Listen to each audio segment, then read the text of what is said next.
ओम शांति। आज बाप दादा के 18 सितंबर 2020 के ईश्वरीय महावाक्य हैं। मीठे बच्चे, तुम विश्व में शांति स्थापन करने के निमित्त हो, इसलिए तुम्हें कभी अशांत नहीं होना चाहिए। प्रश्न: बाप किन बच्चों को फरमान बरदार बच्चे कहते हैं? उत्तर: बाप का जो मुख्य फरमान है कि बच्चे अमृत वेले सवेरे उठकर बाप को याद करो, इस मुख्य फरमान को पालन करते हैं। सवेरे सवेरे स्नान आदि कर फ्रेश हो मुकर्रर टाइम पर याद की यात्रा में रहते हैं। बाबा उन्हें सपूत व फरमान बरदार कहते हैं। वही जाकर राजा बनेंगे। कपूत बच्चे तो झाड़ू लगाएंगे। ओम शांति। इसका अर्थ तो बच्चों को समझाया है। ओम अर्थात मैं आत्मा हूँ, ऐसे सब कहते हैं। जीव आत्मा है जरूर, और सब आत्माओं का एक बाप है। शरीरों के बाप अलग अलग होते हैं, यह भी बच्चों की बुद्धि में है। हद के बाप से हद का और बेहद के बाप से बेहद का वर्षा मिलता है। अब इस समय मनुष्य चाहते हैं विश्व में शांति हो। अगर चित्रों पर समझाया जाए तो शांति के लिए कलयुग अंत सतयुग आदि के संगम पर ले जाना चाहिए। यह है सतयुग नई दुनिया। उनमें एक धर्म होता है तो पवित्रता सुख शांति है। उनको कहा ही जाता है हेवन। यह तो सब मानेंगे। नई दुनिया में सुख है, दुख हो नहीं सकता। किसको भी समझाना बहुत सहज है। शांति और अशांति की बात यहाँ विश्व पर ही होती है।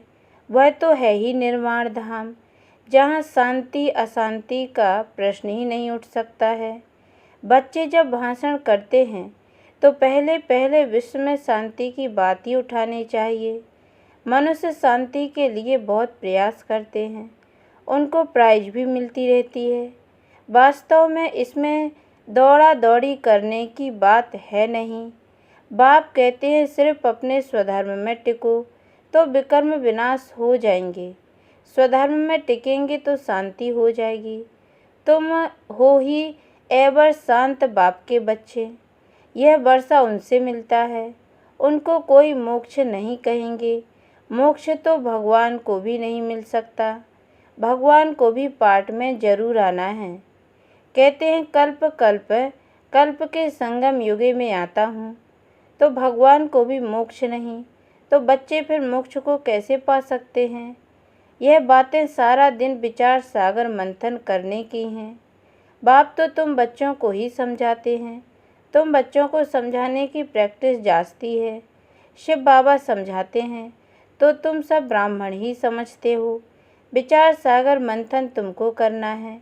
सर्विस पर तुम बच्चे हो, तुमको तो बहुत समझाना होता है। दिन रात सर्विस में रहते हैं। म्यूजियम में सारा दिन आते ही रहेंगे। रात्रि को 10-11 तक भी कहाँ आते हैं। सवेरे 4 बजे से भी कहाँ कहाँ सर्विस करने लग पड़ते हैं। यहाँ तो घर है, जब चाहे तब बैठ सकते हैं। सेंटर्स में तो बाहर से दूर दूर से आते हैं, तो टाइम मुकर्रर रखना पड़ता है। यहाँ तो कोई भी टाइम बच्चे उठ सकते हैं, परंतु ऐसे टाइम तो नहीं पढ़ना है जो बच्चे उठें और झुटका खाएं। इसलिए सवेरे का टाइम रखा जाता है। जो स्नान आदि कर फ्रेश हुआएं फिर भी टाइम पर नहीं आते तो उनको फरमान बरदार नहीं कह सकते हैं। लौकिक बाप को भी सपूत और कपूत बच्चे होते हैं ना, बेहद के बाप को भी होते हैं। सपूत जाकर राजा बनेंगे, कपूत जाकर झाड़ू लगाएंगे। मालूम तो सब पड़ जाता है ना। कृष्ण जन्माष्टमी पर भी समझाया है। कृष्ण का जन्म जब होता है तब तो स्वर्ग है, एक ही राज्य होता है। विश्व में शांति है। स्वर्ग में बहुत थोड़े मनुष्य होंगे। वह है ही नई दुनिया, वहाँ अशांति हो नहीं सकती। शांति तब है जब एक धर्म है, जो धर्म बाप स्थापन करते हैं। बाद में जब और धर्म आते हैं तो अशांति होती है। वहाँ है ही शांति। 16 कला संपूर्ण है ना। चंद्रमा भी जब संपूर्ण होता है तो कितना शोभता है। उनको फुल मून कहा जाता है। त्रेता में 3/4 कहेंगे। खंडित हो गया ना, 2 कला कम हो गई। संपूर्ण शांति सतयुग में होती है। 25% पुरानी सृष्टि होगी तो कुछ ना कुछ खिटखिट होगी। 2 कला कम होने से शोभा कम हो गई। स्वर्ग में बिल्कुल शांति, नरक में है बिल्कुल अशांति। यह समय है जब मनुष्य विश्व में शांति चाहते हैं। इनसे आगे यह आवाज़ नहीं था कि विश्व में शांति हो। अभी आवाज़ निकला है क्योंकि अब विश्व में शांति हो रही है। आत्मा चाहती है कि विश्व में शांति होनी चाहिए। मनुष्य तो देह अभिमान में होने के कारण सिर्फ कहते रहते हैं विश्व में शांति हो। 84 जन्म अब पूरे हुए हैं। यह बाप ही आकर समझाते हैं। बाप को ही याद करते हैं। वह कभी किस रूप में आकर स्वर्ग की स्थापना करेंगे। उनका नाम ही है हेवनली गॉडफादर। उनका यह किसको भी पता नहीं है।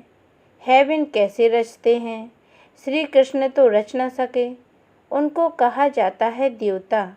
मनुष्य देवताओं को नमन करते हैं।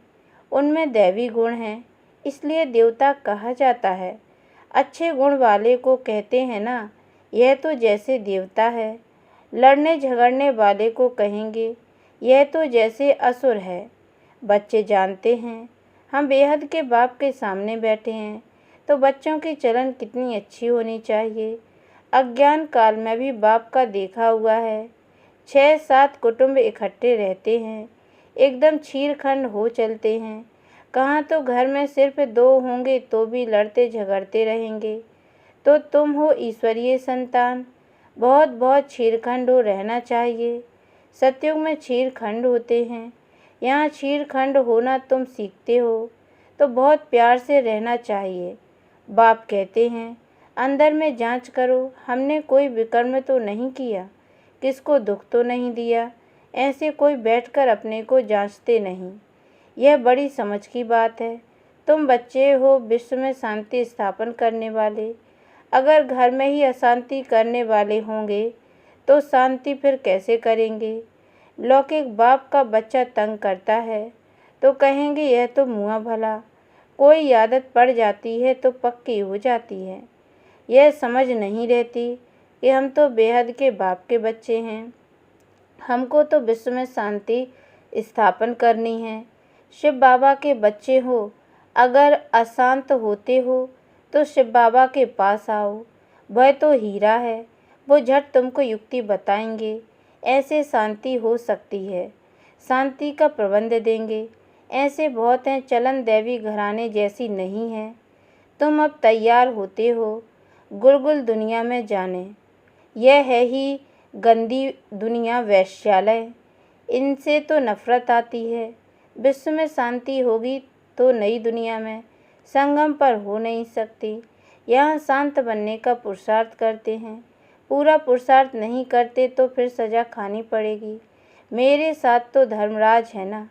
जब हिसाब किताब चुकता होने का समय आएगा तो खूब मार खाएंगे। कर्म का भोग जरूर है। बीमार होते हैं वह भी कर्म भोग है ना। बाप के ऊपर तो कोई नहीं है। समझाते हैं बच्चे गुलगुल बनो तो ऊंच पद पाएंगे, नहीं तो कोई फ़ायदा नहीं। भगवान बाप जिसको आधा कल्प याद किया उनसे वर्षा नहीं लिया तो बच्चे किस काम के। परंतु ड्रामा अनुसार यह भी होना है जरूर। तो समझाने की युक्तियाँ बहुत है। विश्व में शांति तो सतयुग में थी, जहाँ इन लक्ष्मी नारायण का राज्य था। लड़ाई भी जरूर लगेगी क्योंकि अशांति है ना। कृष्ण फिर आएगा सतयुग में। कहते हैं कलयुग में देवताओं का परछाया नहीं पड़ सकता है। यह बातें तुम बच्चे ही अब सुन रहे हो।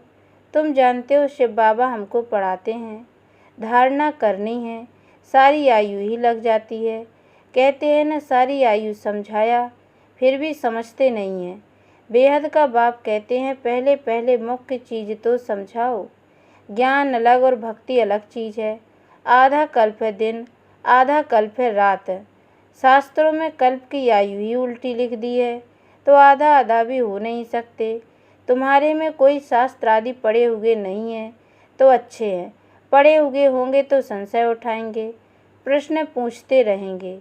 वास्तव में जब वानप्रस्थ अवस्था होती है तब भगवान को याद करते हैं कोई न कोई की मत से। फिर जैसे गुरु सिखलाएंगे भक्ति भी सिखलाते हैं। ऐसे कोई नहीं जो भक्ति ना सिखलाए। उनमें भक्ति की ताकत है तब तो इतने फॉलोअर्स बनते हैं। फॉलोअर्स को भक्त पुजारी कहेंगे। यहाँ सब हैं पुजारी, वहाँ पुजारी कोई होता नहीं। भगवान कभी पुजारी नहीं बनता। अनेक पॉइंट से समझाई जाती हैं। धीरे धीरे तुम बच्चों में भी समझाने की ताकत आती जाएगी। अभी तुम बतलाते हो कृष्ण आ रहा है, सतयुग में ज़रूर कृष्ण होगा, नहीं तो वर्ल्ड की हिस्ट्री ज्योग्राफी कैसे रिपीट होगी। सिर्फ एक कृष्ण तो नहीं होगा, यथा राजा रानी तथा प्रजा होगी ना। इनमें भी समझ की बात है। तुम बच्चे समझते हो, हम तो बाप के बच्चे हैं। बाप वर्षा देने आए हैं। स्वर्ग में तो सभी नहीं आएंगे, न त्रेता में सब आ सकते हैं। झाड़ आहिस्ते आहिस्ते वृद्धि को पाता रहता है। मनुष्य सृष्टि रूपी झाड़ है, वहाँ है आत्माओं का झाड़। यहाँ ब्रह्मा द्वारा स्थापना, फिर शंकर द्वारा विनाश, फिर पालना विष्णु द्वारा। अक्षर भी यह कायदे से बोलने चाहिए। बच्चों की बुद्धि में यह नशा है। यह सृष्टि का चक्र कैसे चलता है, रचना कैसे होती है। अब नई छोटी रचना है ना, यह जैसे बाजौली है। पहले शूद्र हैं अनेक, फिर बाप आकर रचना रचते हैं। ब्रह्मा द्वारा ब्राह्मणों की, ब्राह्मण हो जाते हैं चोटी। चोटी और पैर आपस में मिलते हैं। पहले ब्राह्मण चाहिए। ब्राह्मणों का युग बहुत छोटा होता है। पीछे है देवताएं। यह वर्णों वाला चित्र भी काम का है। यह चित्र समझाने में बहुत ईजी है। वैरायटी मनुष्यों का वैरायटी रूप है। समझाने में कितना मज़ा आता है। ब्राह्मण जब हैं तो सब धर्म है। शूद्रों से ब्राह्मणों का सैपलिंग लगता है। मनुष्य तो झाड़ के सैपलिंग लगाते हैं, बाप भी सैपलिंग लगाते हैं, जहाँ विश्व में शांति हो। अच्छा, मीठे मीठे सिकी लदे बच्चों प्रति माता पिता बाप दादा का याद प्यार और गुड मॉर्निंग। रूहानी बाप की रूहानी बच्चों को नमस्ते। और हम रूहानी बच्चों की ओर से भी रूहानी माता पिता बाप दादा को याद प्यार और गुड मॉर्निंग। बाबा नमस्ते नमस्ते नमस्ते। धारणा के लिए मुख्य सार है। पहली पॉइंट है, सदा स्मृति रखनी है कि हम हैं ईश्वरीय संतान। हमें क्षीरखंड होकर रहना है, किसी को भी दुख नहीं देना है। दूसरी पॉइंट है, अंदर में अपनी जांच करनी है कि हमसे कोई विकर्म तो नहीं होता है। अशांत होने तथा अशांति फैलाने की आदत तो नहीं है। वरदान, एक बाप दूसरा न कोई। इस स्मृति से बंधन मुक्त योग युक्त भव। डिटेल है। अब घर जाने का समय है, इसलिए बंधन मुक्त और योग युक्त बनो। बंधन मुक्त अर्थात लूज ड्रेस, टाइट नहीं। ऑर्डर मिला और सेकंड में गया, ऐसे बंधन मुक्त योग युक्त स्थिति का वरदान प्राप्त करने के लिए सदा यह वायदा स्मृति में रहे कि एक बाप दूसरा न कोई।